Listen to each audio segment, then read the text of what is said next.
Did you know with globalization and automation, many industries will go out of business in the near future? Maybe next year your company will have to diversify and add a new product or a service line.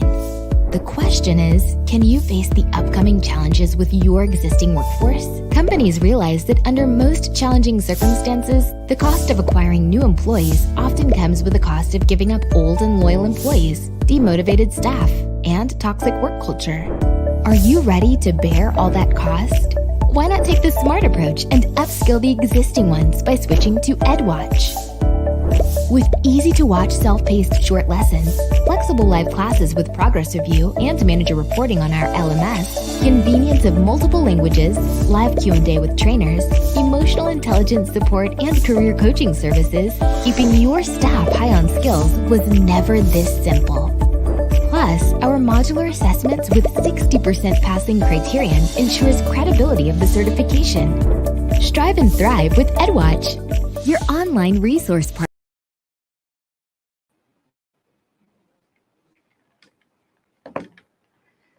Assalamu alaikum. Welcome to the Edwatch studio. This is Sana Kadri. I am the founder and CEO of Edwatch, which is an online training platform. This is the very first episode of our IFRS practical issues series where we actually try to help accounting and finance professionals with the most pressing issues of recording transactions and preparing financial statements.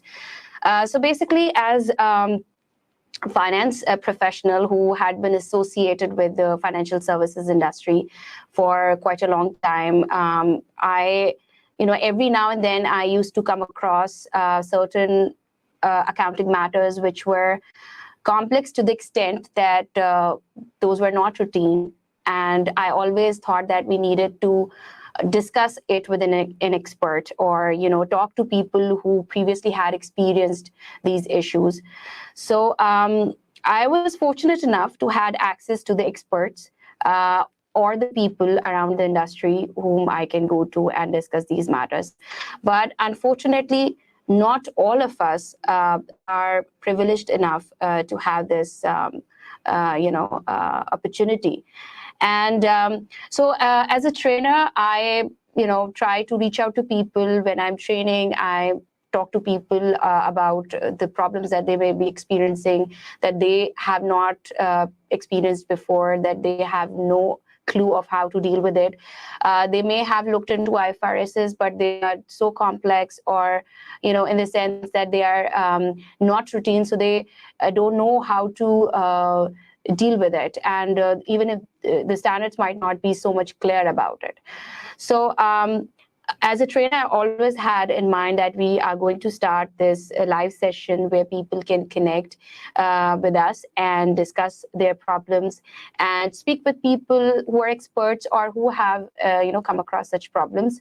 So I'm really excited, to start this thing from the Edwatch platform, although I knew that there was this critical cricket match going on. And but because we had promised, so we had to start it anyway. Joining us today is Nabil Sheikh. He's a very dear friend, my fellow chartered accountant from PwC Pakistan. He's the co-founder of Edwatch. He's been dealing with a lot of stuff. He has extensive experience in financial consultancy within the financial services, and he is currently based in Saudi Arabia. So, hi Nabil, how are you? Tell us something. What's happening? What you are doing these days? What are you busy with these days? Thanks, Anna. Thanks for having me here and inviting for this session, and thanks for the introduction as well. So yes, I'm also ex-Ferguson and PwC. So and currently carrying 16 years of experience, currently working in Kingdom Saudi Arabia, consulting one of the tech company or tech giants in Saudi Arabia.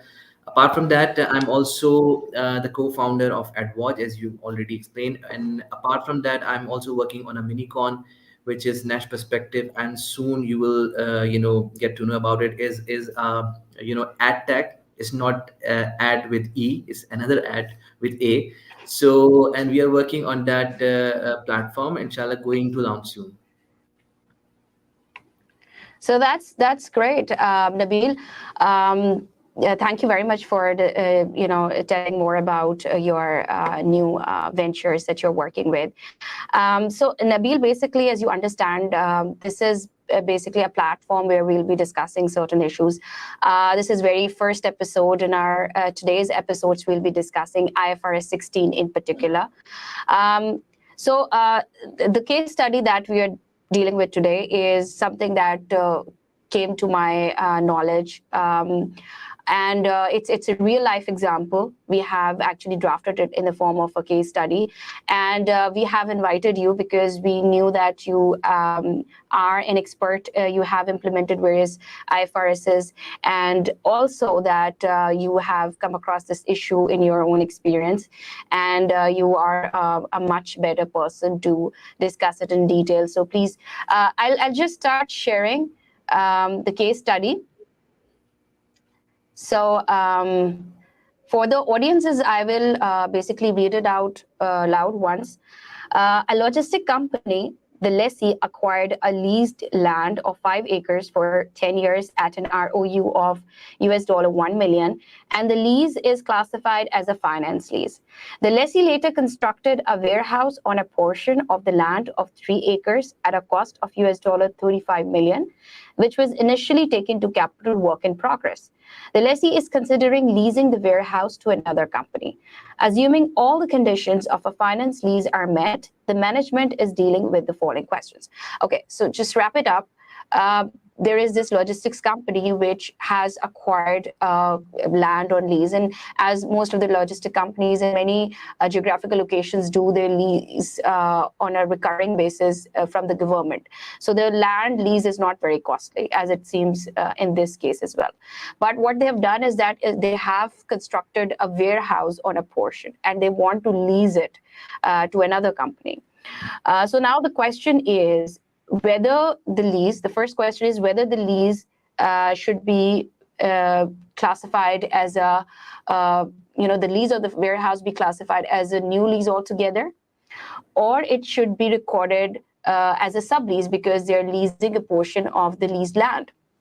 So, and the second question again arises on in the case if we go for a sublease, because we know that IFRS 16 restricts subleasing ROU. In net investment, when the intermediary lessor in an intermediate lease leases a portion of the land or the portion of the asset that they have leased, they cannot go beyond the ROU portion of the lease, the first lease that they have, the head lease that they have acquired. So in that case, should the company be recording 2 leases because there is one portion of the land that's going to be dealt with as a sublease if recorded as a sublease? And the second would be, would there be a new lease altogether for the warehouse because they have spent so much money, they have constructed a warehouse. And the third case, if the lease rental for the whole lease term amounts to $40 million, with the NPV being used USD 30 million, should the company record a loss at the time of initial recognition? So that's the issue. Nabil, over to you. Thank you, Sana. Yeah, so yes, it's quite common actually. I recently dealt with such situation that we are like one of the group company is dealing in this sublease arrangement. So first come first, like we have to consider the prime business activity of the company. So the prime business activity of the company, whether it's falling under IFRS 15 or 16. Like if I am the outsourcing company and I got the contract from my client or customer where I'm supposed to I'm supposed to acquire a property on lease, and then I have to segregate that property into 4 or 5 components, then I will sublease to 4 or 5 parties. So that's my prime activity. And by the way, I'm not a financial institution. That's my usual business, that I'm acquiring any property and I'm on lease, and then I'm subleasing. It's very common arrangement where that we are taking the contract. It's happening in Makkah as well. or Medina as well, that where the you are addressing, huge traffic from across the globe, and you are, handing over the property to the contractor, and the contractor is managing the property, and while managing that property, they are, subleasing that. That's very usual. If 10 floor are there in the property or in the building, then they are segregating each building and then subleasing each floor separately. So keeping that in mind, if my prime business activity is to generate, I'm acquiring the building and and subrenting the building, then it's coming under IFRS 15, because I have to then consider the principal agent activity as well. So if I'm acquiring a building on behalf of my client, okay, if I'm acquiring, like I'm a lessee here and I'm acquiring for the sole purpose of my client or customer, and I'm acquiring this arrangement, the whole arrangement I'm entering, and is covered by the my main agreement with the customer, because he give me the project that acquire the building, populate the building, furnish the building, and hire the staff for me, and manage the building or manage the business activity there. In this contract, my 30% component is the acquiring the building on lease, and then subrent for the purpose of the business or for the purpose of the customer. So in that scenario, that I am supposed to record this revenue on agent basis, okay, because the gross revenue or the income I'm getting from my customer, the major component is going for the lease arrangement. So I need to, like, let's say I'm getting in this scenario, I'm paying, let's say 1 million to the financing company or the lessor in my prime or main lease agreement, and then I am getting 1.2 million or 1.1 million from my customer.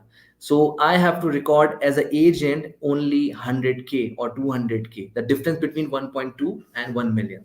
So because that's my prime business activity. Okay, in that scenario, in this particular example, my prime business activity is not, like, I'm not in this leasing arrangement, like I'm acquiring the building on behalf of my customer client. So in this scenario, I am acquiring the building for to construct a warehouse, and somehow I got an opportunity to sublease to my, to sublease the arrangement to some other party. So in this scenario, I'm a logistic company. My prime business is not to lease out the property. I'm the logistic company, and in this scenario, my prime business activity is not to lease out the property, to acquire the property on lease and, sublease the property. That's not my prime activity. So in this situation, we have to deal under IFRS 16. And in this particular scenario, I have to segregate that whether I'm leasing out land or building, which is warehouse. So major component of this, is a combined property, which is land and building, is around 36 million. 1 million I'm acquiring the land, and 35 million I'm incurring to construct a warehouse. Yeah, correct.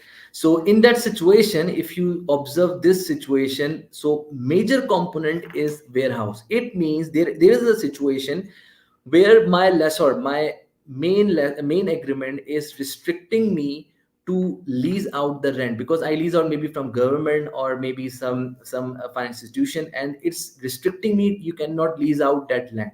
So in that situation, the lessee, in sublease arrangement, the underlying lease arrangement, is acquiring or paying the lease, or acquiring the building on lease from me only for the purpose of warehouse activity, not for land. So and the proportion you can see is like land is an insignificant component as well. So in this situation, instead of touching the ROU, so I need to record or recognize a separate asset as a finance lease receivable against the sublease arrangement. I don't need to mingle it with any ROU. Okay, assuming in the same situation, assuming that in this situation I am actually, not only acquiring the land but also warehouse on lease, like my head lease liability is 36 million, not 1 million of total 36 million. Total 36 million I'm, getting from lease as a, main lease agreement, or I can call it head lease liability. And then what I'm doing is I'm leasing it out to any sublease arrangement. In that situation, the component which I'm doing the sublease, that component should be recognized or taking out from the ROU and recognized as a finance lease receivable as a separate asset. Let's say it was like out of 36 million, which was my main lease or head lease arrangement, and I'm leasing it out or subleasing 16 million out of 36 million. So that component of 16 million should be de-recognized from ROU, and 60 million should be recognized, which I already de-recognized from RU as a separate lease receivable asset or finance lease receivable asset as a lessor. So this is how it should work. And in that situation, the difference between the valuation, because I already de-recognized the asset from the 16 million out of 36 million from ROU, and I'm recognizing another asset on different terms because I need to calculate a separate implicit rate for to recognize the the finance lease receivable. So in that situation, there is a chance that there should be some difference in de-recognized amount and the recognized amount as a finance lease receivable. The difference should go to opening retained earning. So that's the arrangement in both scenario, explained step by step, that whether we are in the prime business activity or not. If we are in the prime business activity, I'm summing up the whole discussion. Then I need to decide whether I'm in principal and agent. In agent situation, I need to recognize only the net component as a gross revenue. Okay, so I will not segregate as the cost of revenue, the lease payment what I'm making, and I should not recognize a lease income from the sublease arrangement as revenue. So I will be agent in this situation. I will record a net, but it should be covered through the contract or agreement with the customer. And the other option is this situation which you just explained, that in this situation I need to segregate both option, like whether it is the major component. In this situation, in this particular scenario, the major component belongs to warehouse, and that is not lease out, is a separate asset. So I need to recognize a finance lease receivable as a separate asset. So that's the one. And definitely from the asset which I from CWIP, I have to de-recognize that component.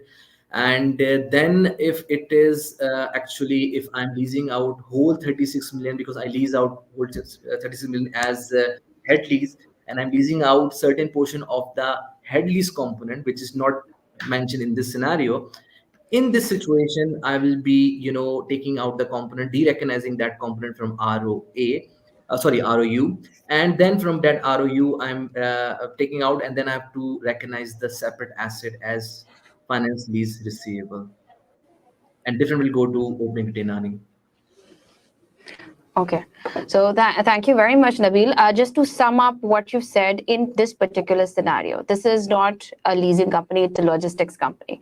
So in this scenario, where the land is acquired on a lease, obviously, and the warehouse is a completely separate asset which is built over the land, and the amount is amount component, or you could say the cost component of the asset is huge. So in this case, you are suggesting, and as it seems, it should be recorded as an altogether a new lease instead of going into a sublease arrangement and recording another asset. Is that so? Yeah. So I think that that sums up. I mean, thank you very much. You have actually covered this question in a much bigger detail. The question was just about a particular scenario, but you have also covered the scenario where the company's business is also leasing. In that case, you have to go to IFRS 15. Thank you very much. So the next point that we will be discussing, before we go on to that, if there are any questions, because our recorded sessions will be available on the YouTube.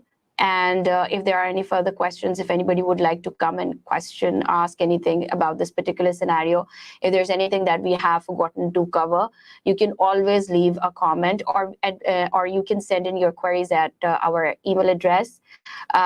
We can always try to cover it in the next session, maybe, which we are planning very soon. And or we can try to reach out to you directly. So As you know, Nabil, we have another part of this discussion. This was the first, topic of today's session. We don't want to go into a lot of detail. We don't want to cover hours and hours talking and, not leading to anything. We have another thing that we wanted to cover. Did you know that there is an IFRS 16 update by the IASB?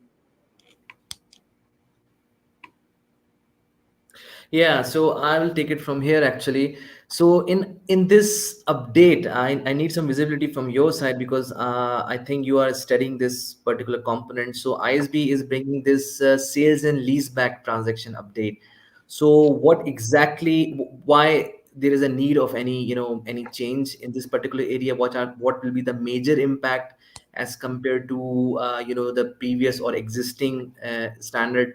And what period, like what will be the retrospective and prospective impact we can see? So what, if you please like to give some visibility on that update. Yeah, thank you very much. So I had been looking after this amendment for quite a long time because, as I said, that I off and on give training on IFRS and IFRS updates. So ISB has come up with a narrow scoped amendment in the IFRS 16. This is basically an amendment one aspect, to one portion of an aspect that is covered in the IFRS 16. It doesn't affect the rest of the standard. What is it about? It's about sale and leaseback arrangement, or sale and leaseback transaction. What is a sale and leaseback transaction? Just to give an understanding. It's basically an arrangement where a company sells its owned assets in order to get it leased back from the purchaser. A very common example would be companies selling their owned vehicles and leasing them back from financial institutions.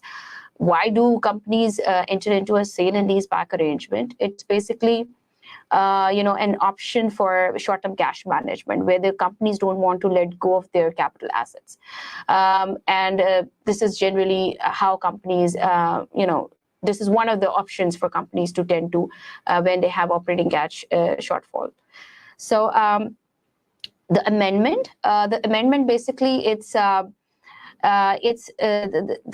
we know, the IFRS 16 before this amendment, the sale and leaseback arrangements, initial recognition and measurement is covered. So it basically says that if the sale under the sale and leaseback arrangement is applicable under IFRS 15, it's a sale and leaseback arrangement under IFRS 16. The other one is obviously a financial arrangement under IFRS 15. So we won't go into that much for detail. Just to cover the amendment. The amendment is basically it covers the subsequent measurement the subsequent measurement in case of a sale and leaseback arrangement. With the seller lessee, it basically has, in case where the subsequent measurement was not covered, so there was a risk, then whenever there is a modification, the seller modification in case of variable payments, the seller lessee would have to, record a gain or loss on the right of use retained. So that basically the amendment is there to avoid that gain or loss, and that gain or loss in case of where the variable payments are not based on or not dependent on any index or rate. The impact is in that case. The objective is basically to cause a consistent adoption of the standard, or consistent application of the standard. And so that's it. And the amendment is applicable from 1st January 2024. And as with most of the standards, it's basically allowed to early adoption. And but there's this one fact that I wanted to mention. Whenever the companies implement, they'll have to implement this retrospectively. So this is one flip side. This is one side that I wanted to mention. So that's it. Thank you, Sana. So what next? We are having some updates. Yeah. So basically, This was just a brief overview of the IFRS 16 update. We do have this. We are planning on this live classes on IFRS updates. I generally do these classes in person, but I think that it is very important that this should be brought online so people can attend from all parts of the country as well as the world. So we are coming up with this IFRS update IFRS update class on November 17th. It will the topics covered in the class are IFRS 16 lease assessment and modification issues and their implications arising after COVID-19. IFRS 16 updates to sale and leaseback arrangement, IAS 36 reversal of impairment loss. So updates to sale and leaseback arrangement we've discussed a little bit, but we'll be discussing in detail in this class. Then there is IFRS 3 business combination under common control, IAS 38 SaaS accounting. Nabil, we had a discussion on this thing. There is a lot of ambiguity again, though IFAC has come up with a lot of detailed updates on this issue. Then there is some update on cash received via electronic transfer as settlement for a financial asset. So yeah, these are the updates that are going to be covered in the next class, which is on 17th. And there's one more thing that I wanted to discuss. So if you have taken this session today, if you are live, or if you watch in the next 48 hours, so we are offering a 30% discount on registration. It's not a huge price; it's a very small price, but we are offering a 30% discount. You can use a promo code IFRS 30.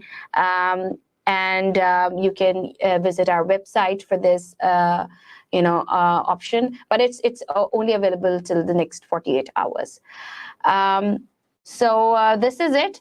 And if you have any questions, we'll be coming up with the new topic every session. We plan to do it every month. We might not be able to do it in December because of the obvious reasons. It's going to be vacations a month. But if you have any questions, if you have any matters that you'd like to discuss, you can always send us an email at our email address, which is contact@ed-watch.org. You can drop a message on our website, however you like, so we'll be discussing that. Nabil, anything that you'd like to mention about updates coming up, and how do you deal with it, sitting in a different geographic location in a financial services industry? Obviously, financial services industries you were in financial services industry, now you are in the tech industry. So how did you transform to your new position, and how do you find it different from the previous industry?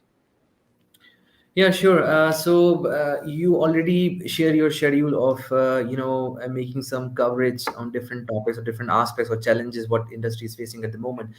So from my aspect, I recently moved from financial sector to a non-financial sector. So in particular, I learned recently there is some implication on ECL simplified method, so which we can, that simplified approach, what changes and implication could be, and probably there's some redraft or some revamp is required in ECL simplified model, because I came from I came from financial sector, so we are not that much familiar with the simplified model. But I recently joined in a non-financial sector, and I learned that there are recent changes in simplified method. So and apart from that, because I recently moved from financial to tech industry, so the accounting of agile and waterfall methods, which is quite common in US GAAP environment and US industry, so which is and all the IFRS environments are actually struggling somehow, that how to recognize or capitalize or conduct impairment testing on that.